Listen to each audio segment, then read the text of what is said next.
Mid-roll in a training exercise, barking orders to rookie SWAT officers on how to breach a building without getting themselves killed, my phone buzzed with a motion alert. My house is a fortress of cameras, a habit from years in law enforcement and a side hustle of nabbing porch pirates in glorious 4K. But when I opened the live feed, I nearly dropped my rubber training knife. A flashlight beam sliced across my living room wall, shadows dancing like a cheap thriller. Someone was inside my house. The camera adjusted, revealing a middle-aged man in cargo pants and a community patrol vest creeping past my bookshelf like he was auditioning for a spy flick.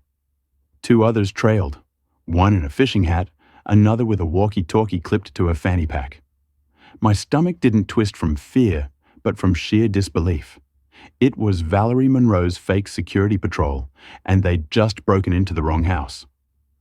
I'm Jay Carter, a 15-year SWAT veteran turned instructor, training elite teams from federal agents to private security forces. After years dodging flashbangs at 2 a.m., I semi-retired, bought a quiet suburban house to raise my dogs, and escaped the chaos. The neighborhood's your classic HOA-run bubble. Picket fences, newsletters, obsessing over hedge heights, and paint shade approvals. Most folks were friendly until Valerie took over. She was the HOA dictator, armed with a laminated chairwoman badge, a whistle for garbage day disputes, and delusions of grandeur.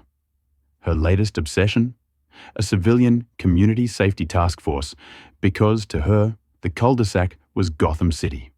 Crime was rising, she claimed. Someone left their trash bins out an extra day once. She went full vigilante, recruiting volunteers like she was assembling a suburban Avengers squad. Khaki shirts with Velcro name patches, neighborhood safety enforcer stenciled on the back, clipboards to log suspicious activity like blinking porch lights or tinted windows. My house with blackout blinds, motion sensors, and a locked storage unit topped her hit list. I run non-lethal tactical exercises in my backyard, legal, professional, for law enforcement, but to Valerie, I was a criminal mastermind. When I explained I worked with cops, she scoffed. "So you're like a security guard?" I didn't bother correcting her. Then came a pink slip on my door. Notification of voluntary safety inspection request, with voluntary in quotes, hinting her task force could escalate if I refused. I crumpled it and tossed it. The night before the break-in, I caught Valerie and her crew measuring my driveway. "Just checking setbacks," she smirked. "Some of us are keeping the neighborhood safe. You never know what's behind closed blinds." I told her to leave. She ignored me. Now, seeing her team in my living room, I went cold.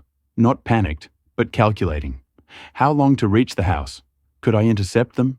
Were they armed with something reckless, like pepper spray? Valerie's son, Ethan, fancied himself military adjacent after too many video games. He might do something stupid. I dismissed the recruits, telling them training was cut for a real-world case study. Jumped in my truck, hit the silent alarm app, and floored it. On the way, I called the police, reporting trespassers in my home, keeping my identity vague for clean optics. I wanted Valerie to dig her own grave. I reached my house in 6 minutes, parked down the street, and approached through the back fence, entering via the garage. Inside, Valerie and her team were in my kitchen, arguing about opening my shed's locked door. One held bolt cutters. I flicked the breaker, killing the lights. They screamed. I called out, calm as steel. "You're trespassing in a private residence. Put down your tools, exit, and lie on the ground. This is your only warning." Valerie shrieked about being authorized personnel. Ethan lunged for the hallway. I flipped the hallway strobe, a training rig, and he ran into the wall, crumpling.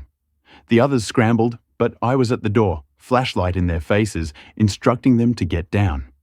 Valerie barked, "I know my rights." "Yes," I said, "and you violated most of them tonight." She dropped the bolt cutters. 10 minutes later, cops arrived. I handed over my ID, explained, and showed the footage. The officers, recognizing me, barely hid their laughter. Valerie claimed she was investigating a potential domestic operation under the HOA's security clause. Lieutenant Sanchez, whom I'd trained, raised a brow. "You trained my department. Did you give her permission?" I shook my head. Valerie was stunned, silent, her empire of plastic badges starting to crack. Ethan groaned on the floor, one shoe missing, looking like he'd lost a fight with a door. The others, Sandra and Ron, sat on the couch, dazed. Sanchez played the footage.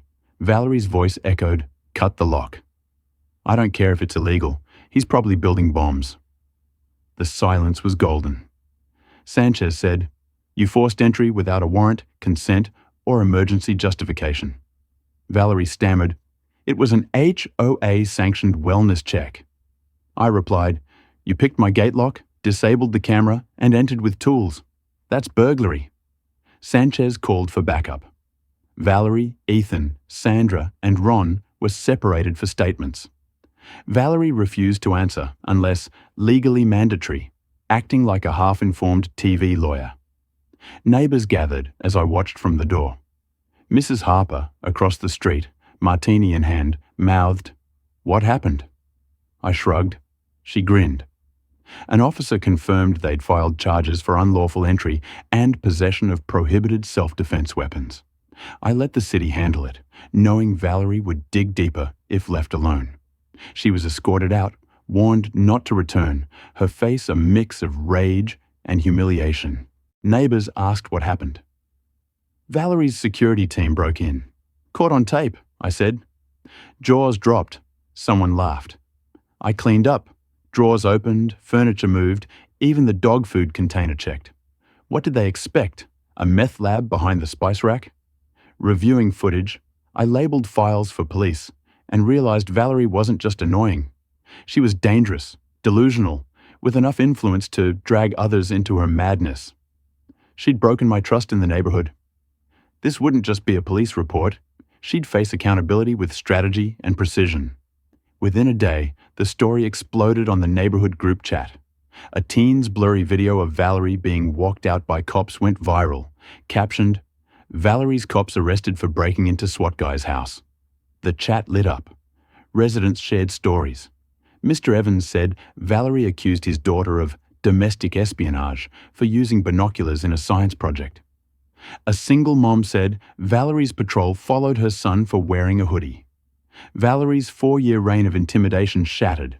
People stopped fearing her. The next day, Mark, a federal agent I'd worked with, visited.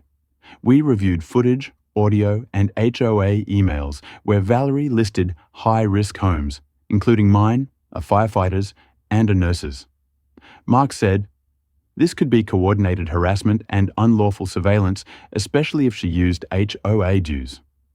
I showed him Valerie's Community Safety Task Force intel log, a binder her team left behind, filled with illegal surveillance notes on neighbours' routines, photos from bushes, comments like, "Kid wears dark clothing, possible gang association."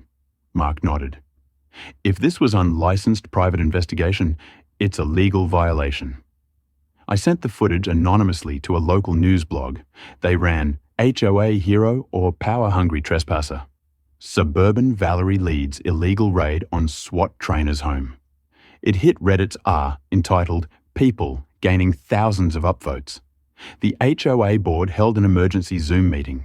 Valerie claimed it was a misunderstanding, denying entry and alleging the footage was edited, but the board didn't buy it. Her voice saying, "Cut it open," was clear. Members resigned, fearing a class action lawsuit. Doris, a librarian, said, "I supported banning wind chimes, but this is insane." A formal investigation launched into the HOA's fund use. Investigators, one my former student, visited. Neighbours thanked me, bringing cookies, asking about security upgrades. Mr. Thompson said, "I can garden without worrying about my gnome violating ordinances." A former board member gave me a USB of HOA transcripts, revealing Valerie's off-record notes on non-compliant residents. I drafted a complaint to the City Council and DA with Mark, targeting Valerie's fake patrol, surveillance, and misuse of power. An emergency HOA vote was called via signed flyers, led by Margaret Langley, a retired Navy JAG officer who'd once stared Valerie down.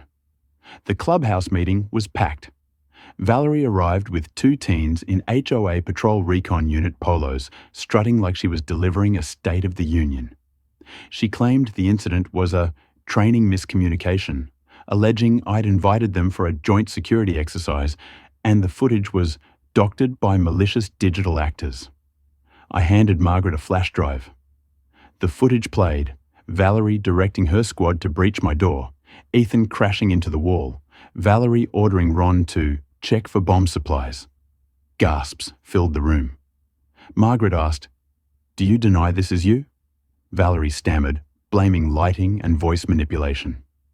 Mr. Bennett, a former cop, said, "I ran the audio through forensic software. It's authentic. This is criminal trespassing, unlawful surveillance, and coercion."